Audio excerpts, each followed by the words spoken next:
As every day goes by, it becomes cheaper and cheaper for someone to build a product, and that opens up new pathways for someone to get disrupted. Technology is also always evolving. The environment is changing around these products that have been around a long time. Without truly innovating, companies aren't going to be able to stay ahead of the curve. They're going to fall further and further behind. To some degree, we see enterprises being very proactive, and they're building innovation hubs that are outside their office because they feel that they need a completely different environment to really think through the challenges that their organization is going through. Some organizations are a little apprehensive because they don't have the internal culture to allow for it, and so it feels very disruptive of their own culture to bring that type of thinking into their organization. The ones that are willing to take the risk, we're seeing great efforts by them and great responses, and they're able to stay in front of their challenges.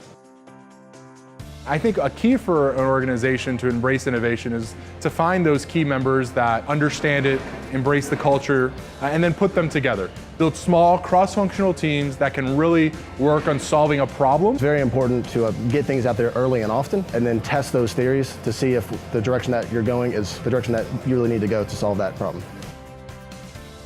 I think for most enterprise organizations, if they're going to embrace innovation, they should really focus on trying to understand what the core team is to approach that problem. I think small cross-functional teams are the way to go. It limits the number of cooks in the kitchen, but if you have some decent overlap in terms of the subject matter, while still allowing for a good cross-function and skills, you could really approach the problem in unique ways. That's the core to innovation, is really understanding what the problem is and not falling in love necessarily with your initial solution, but trying to figure out all the different ways you can accomplish that goal, and then talking to your customers. Ultimately, when you're trying to approach innovation, the key is listening to your customers, understanding what pains or gains they want your product to create, and then aligning that with whatever innovative tool you're bringing to market.